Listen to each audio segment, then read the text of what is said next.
हुन् नेपालका 5 छोटो समयमा मृत्यु भएका चर्चित कलाकारहरू। नम्बर 1 श्रीकृष्ण श्रेष्ठ, पर्दाका राजकुमार जसले दर्शकको मन जिते तर जीवनको लडाई हारे।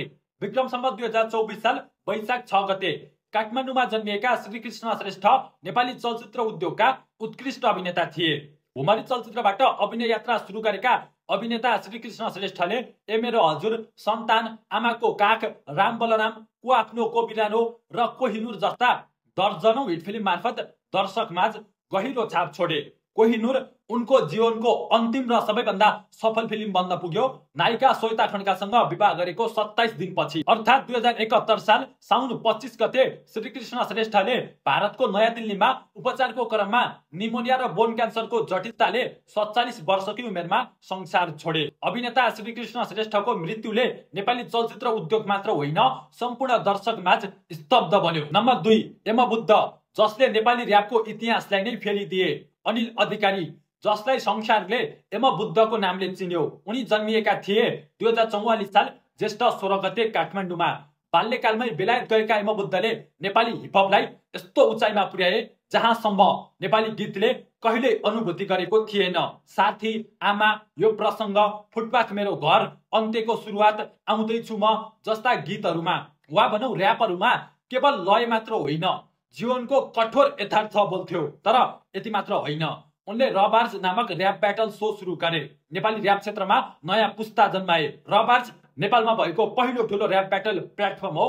रबार्ज मार्फत उनले हजारौं युवालाई माइक्रोफोन दिए र नेपाली समाजका कुराहरू र्याप मार्फत बोल्न प्रेरित गरे। पहिले नेपाली र्याप गीतलाई ट्यापे वा गजेडी जस्ता नामले नकारात्मक रूपमा लिइन्थ्यो, जसलाई समाजले असम्मानजनक मान्थ्यो। यमबुद्धको आगमनपछि भने र्यापले नयाँ आकार लियो। उनले गहिरा सामाजिक मुद्दाहरूलाई र्यापमा ल्याएर यो संगीतलाई जनताको आवाज बनाइदिए। यमबुद्धकै कारण आज नेपाली र्यापरलाई सम्मान र पहिचान मिलेको छ। तर दुर्भाग्यवश सधैँ अरूलाई प्रेरित गर्ने यमबुद्धले आत्महत्या गरे। 2073 साल माघ 1 गते बेलायतको लन्डन स्थित आफ्नै निवासमा उनी मृत भेटिए। त्यो बेला उनको उमेर केवल 29 वर्ष थियो। यमबुद्धको मृत्युले नेपाली संगीत आकाशमा यति ठुलो खाली ठाउँ बनायो जुन आज पनि भर्न सकिएको छैन। नम्बर 3 शाहरुख ताम्राकार, अभिनय, लेखन र निर्देशनमा उदाउँदै गरेका नायक थिए। 2049 सालको असोज 3 गते जन्मिएका नायक शाहरुख ताम्राकार नेपाली चलचित्र उद्योगमा एकसाथ लेखक र निर्देशकका रूपमा उदाउँदै थिए। रानी, मेरी मामु, इन्टु मिन्टु लन्डनमा जस्ता फिल्ममा उनले अभिनय गरे भने थुप्रै म्युजिक भिडियोहरूमा पनि अभिनय गरेका थिए। तर 2080 को असार 21 गते काठमाडौँको आफ्नै निवासमा शाहरुखले लगभग 31 वर्षको उमेरमा आत्महत्या गरे। नम्बर 4 कुल पोखरेल, मायालु स्वर, छोटो यात्रा, गहिरो प्रभाव। 2038 साल असोज 5 गते जन्मिएका कुल पोखरेल नेपाली पप संगीतका एक अग्रणी कलाकार थिए। उनले 2050 को दशकमा नेपाली संगीतमा उल्लेखनीय योगदान पुर्याएका छन्। सुन मेरी मायालु, जानु छ मलाई, यसरी किन उदास, आमा, यी गीतहरूले नेपाली युवाको मन जिते र आधुनिक नेपाली पप गीतको ढोका खोले। उनका गीतहरूमा प्रेम मात्र थिएन, थियो संवेदना, सादगी र जिन्दगीको खसखस झल्काउने शैली।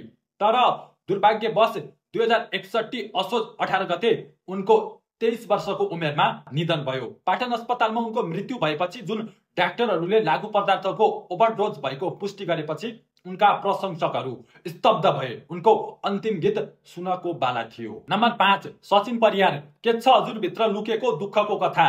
2081 साल पुस 18 गते नेपालले एउटा अनमोल हिरा गुमायो। 15 वर्षको प्रतिभाशाली बाल गायक सचिन परियार त्रिभुवन विश्वविद्यालय शिक्षण अस्पताल काठमाडौँमा उनले अन्तिम सास लिए।